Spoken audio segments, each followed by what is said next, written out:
LA Originals is going down. Estevan Oriol, Mr. Cartoon, on Netflix. And we got another special guest, the legend and one of the stars of the film, Mr. Travis Barker. What's up, Trav? What's going on, man? Welcome in, man. We celebrating these guys and stuff. You guys go way back. What's your first memory, the first time you met either Cartoon or Estevan? I think it was like through Skinhead Rob. I think Skinhead Rob took me down to the SA Studios in downtown. Crazy. Tunes, what did you think when you and Trav go way back? I remember Trav sitting in the chair for hours and hours on end back in that studio. It's documented so well in there. What was it like watching his career kind of go too, and Blink-182 obviously take off, but him become a superstar in his own right on all his own stuff? It was insane because drummers are always the coolest ones in the group, you know what I'm saying? And it's like the wildest, and for him getting tattooed like that, being fully covered, it wasn't as common back then. So he really stood out. And then Estevan was able to swoop in and capture those moments, you know what I'm saying? But back then, shit, we'll go to your house tattoo. You know, you have a barbecue, fuck it, we're there, you know? For Travis, these type of artists, you gotta go to them sometimes. Yeah, I think actually the first time I take it back, it was at the crib. It was at the crib in Corona. Yeah. And that was the first time because Estevan and Tunes drove down and we blasted the side of my head and we had like a barbecue. It was like actually the first time hanging out, but we brought up our families together and kicked it, and I got tattooed for the day. That's crazy. Yeah, it was crazy. It was like family since day one. It felt real organic, man. Those guys were, I don't know, they were super cool right from the start, right from the jump. That's the best. And one of the great things about them is that it's all walks of life, right? Like even look at the people on this call. We're all from different perspectives and different places, but all unite. And I think it's that respect that they have for everybody. And somebody that we just had on was somebody that was in one of those early Blink videos was Terry Crews. And he was talking about that same thing. It's like the unique thing about these guys is it's so many different people and cultures and lifestyle that all come together. And that's what's so great about this documentary. Yeah, so much happened because of Estevan and Tunes. I felt like if you fucked with them, like you automatically became cooler because you had better tattoos and someone was taking better photographs of you. it was a double whammy. It was great.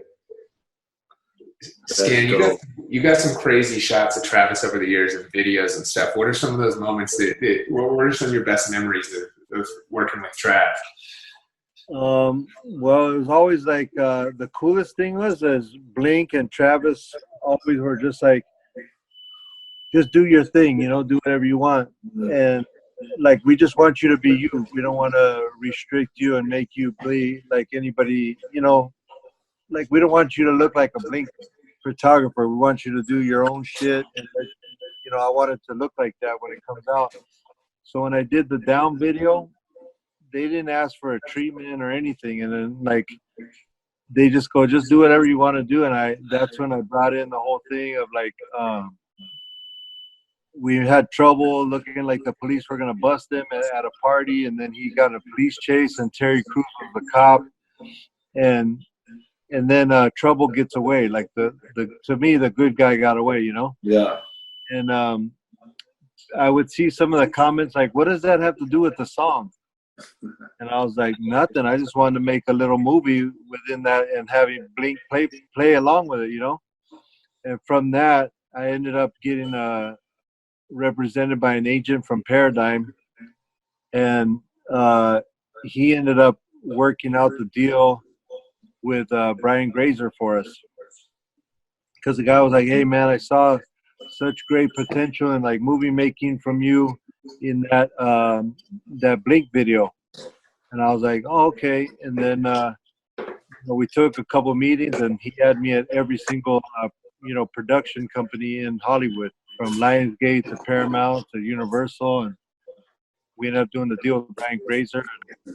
A lot of that came from, you know, he saw what I could do with a story through doing the Down video. Crazy. All because Trav and the Blink guys gave you a shot, right? Yeah. And, you know, shout out to Skinhead Rob. He's the one that got us into the whole mix with him. And you know, like from there went to doing like 6 music videos with Blink, doing some T-shirt graphics, doing their tour program, doing a couple album packaging, to going and doing stuff with Transplants, to Expensive Taste. Yeah. Like this shit just like snowballed and just kept going and going and going. And then you know, he got a million tattoos from cartoon.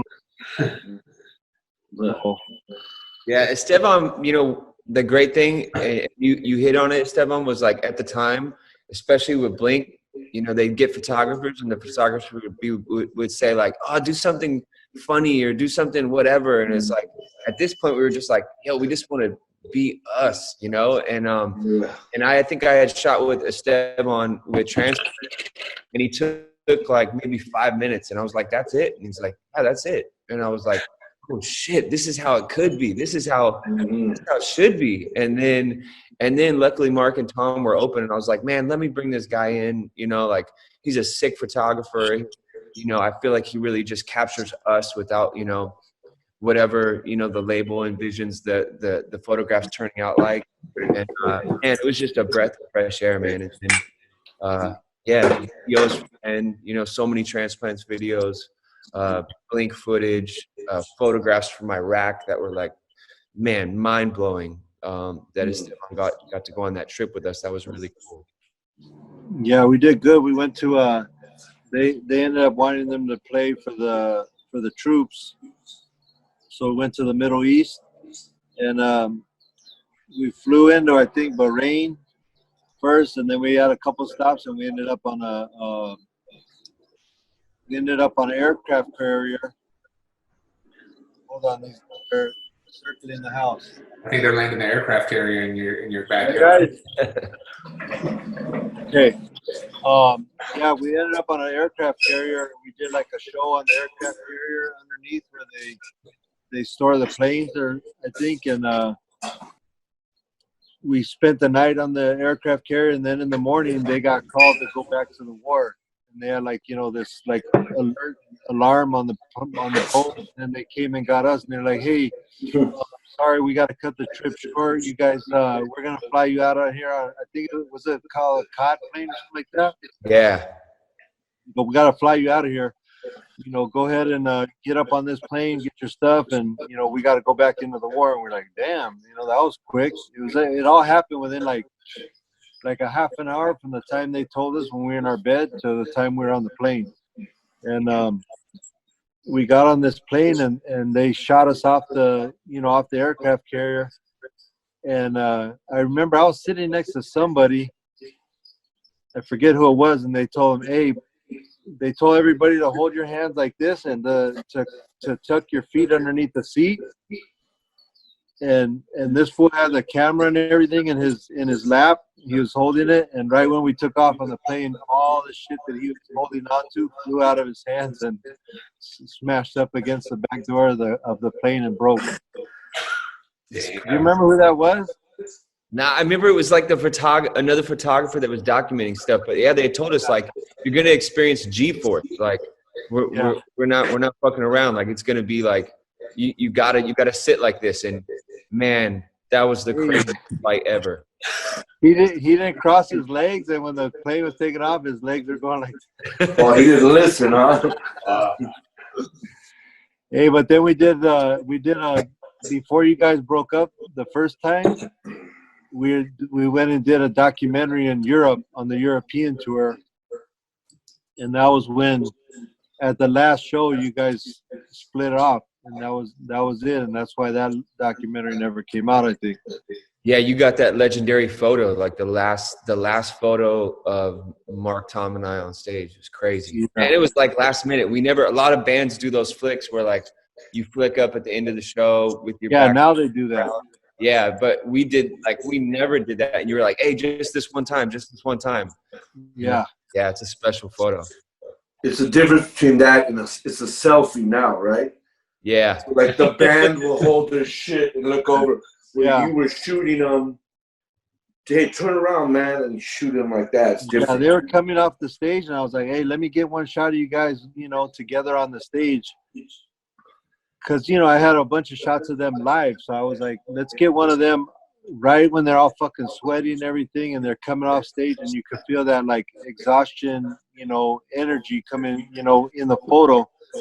And, but now you see it, it's like, they'll go like, hey, we want to do a photo with all our fans, everybody turn on all the lights.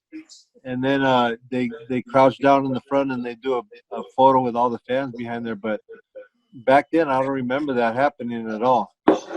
Never. And that was the very first tour that I saw, because when we were on Cyprus, they would always during the weed melody, they would always tell everybody, get your lighters out, smoke a joint, and they say, light your lighters up, and then I Want to Get High would come in. But that was the very first tour where everybody I seen had cell phones, and I think the first show everybody put up their cell phones, and that as like a lighter in one of the mellow songs. And then we're like, damn, and then I think Mark said, man, if everybody that has a cell phone, put it up and put your light on. Let's see how many people we got out there. And that was the first time I'd ever seen that. I was like, damn, this is crazy, how it went from throw your lighters up in the air to throw your cell phone up in the air with the light on. And Yep. that shit was lit, for real. Now it's all about put that fucking cell phone away now. Yeah. Yeah. Because they got fucking 100 gigs of concerts of them going like this with the phone. And yeah, the worst footage in the world. Yeah, like, what the fuck are they going to use that footage for? I know they all ain't making documentaries. They're going to torture someone on Facebook. Some shitty footage, shitty concert footage. Yeah, bouncing around there like, yeah, fucking. It goes to the ceiling and shit. Yeah. And they're never going to edit it down. You're never gonna watch it again. Put 3 minutes of a whole song of them singing every word of the fucking song. Hey, but Big B had a good quote where he was kind of like, for a lot of people, this will be a documentary, but for those that are here, it's like a family album, kind of going through pages when people used to put those Polaroid pictures in a photo album and glue the clear paper, you know what I mean, the clear plastic. And that's what it feels like a lot with the way that it rolls in the movie, man. Yeah, watching it the other night, I was like, man, this feels like it just documented like a piece of the last decade of my life that I didn't have, I didn't have like photos or memories of. And I remember like, I'd go see U-Tunes like whatever, just to go get blasted, or maybe I was fighting with an old lady and I'm like, I want to get away and get a tattoo. And little did Tunes know he was giving me therapy at the same time, just chopping it up. That's it. And that's the kind of environment, like tattoo shop, barber shop, the fellas hanging out, talking shit. I mean, that's what life's about. You know what I mean? That's where you get the good shit.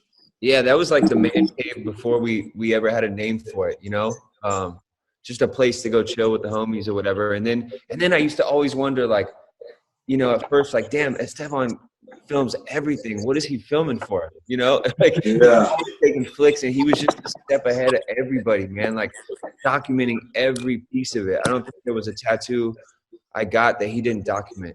Or it'd be like, hey, let me get a little video, footage, or let me get a few flicks of you guys. Yeah, man, you guys were just both on it really early.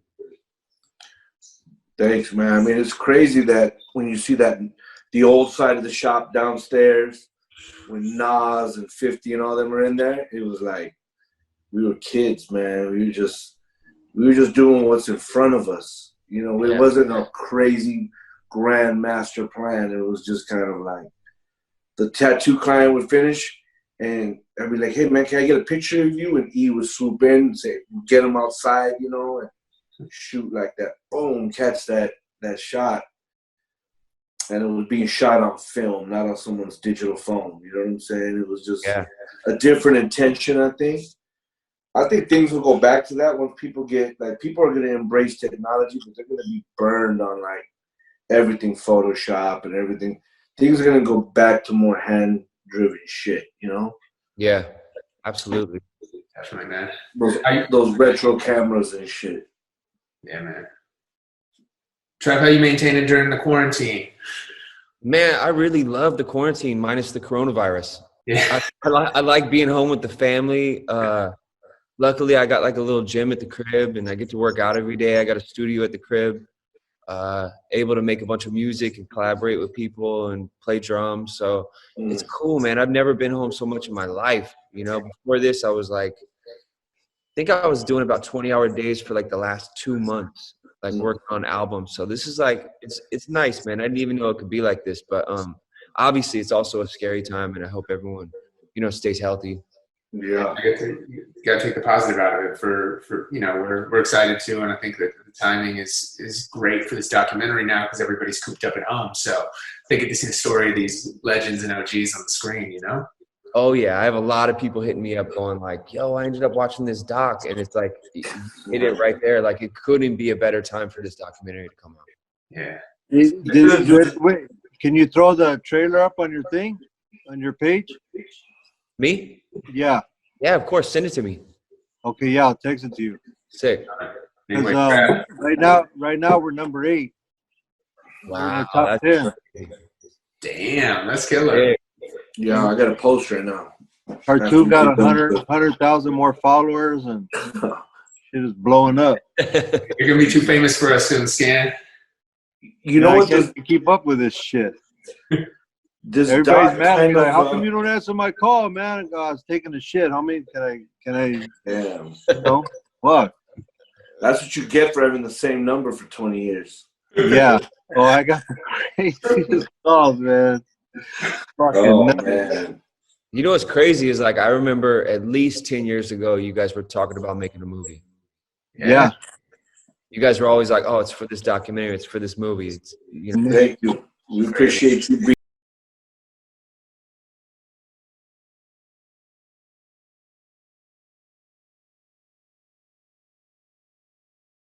being in it. And, you know, a thing for us was we finally got into South by Southwest.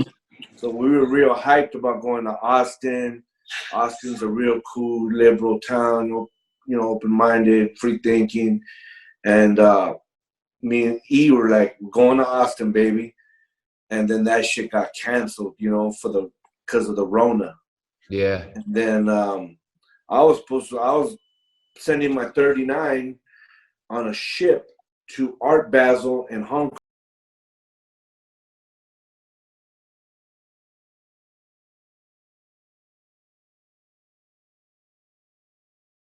Kong. And they were going to build a glass cube around my 39 and keep it outside. Damn. And that shit got canceled. So we were a little bit like, damn, it's over. Like, this shit's fucked up. And then the drop ended up timing anyways when we have air. Like, doing these interviews would be hard to get you guys timed right. You're going to be somewhere, you know what I mean? So yeah, it's been fortunate, but there is a bunch of families burying their loved ones right now, man, which is fucking heartbreaking, you know? Yeah. So it's a weird, weird time of like gratitude and you know, we're really hyped on it, and then being locked down and knowing that there's families way worse off than us, you know? Yeah. Yeah. Shout out to everybody too, all the first responders, all the medical workers out there, people hitting us up in the chat. We see Trav, thank you so much for taking the time out and spending this to celebrate and honor these OGs here. Of course, man. I'm like I said, I'm proud to be a part of it, and I'm just, you know, so proud of these guys, and Thank you, bro. It's great. A real LA OG, Travis Barker. Hey, Trav. When we were going to South by Southwest, I was looking for some vegan spots to go to because I've been going down to Crossroads lately. Oh yeah, He switches before vegan. this Damn, the Crossroads. yeah. I was hitting that up like maybe like 6 times before the ship went and had me on lockdown. That place is so bomb. Oh, thank you, bro. I'm actually ordering it like a few times a week just because I'm getting burnt out on cooking because we're so like deliveries. Thank God, man. But But when you do start traveling again, go on happycow.com, and it gives you like every vegan spot like miles from where you're at. You put me on that. I've been using that app. The app is legit. Yeah, it helps out a lot, man, when you're traveling. And now we can take Tien with us for a dinner. Because he can tune maybe one day you can join us. Yeah. Yeah, I'll eat some veggie tacos. There we go. Anyways, let's end it off. We're gonna play a video. What video you guys want to play right now? Well, we played Down for Terry Crews. I would say, what do you think, Trav? Not Now was the other one I did that was big for you guys. Yeah, that one's sick, and that's like, man, that's a special song because it was like just released on our greatest hits, and it was the last song we recorded. There we go. Let's do that one. Not Now. Get into it right here. Yeah. Travis Barker, LA Originals, Timeless. DJ Ski. Let's get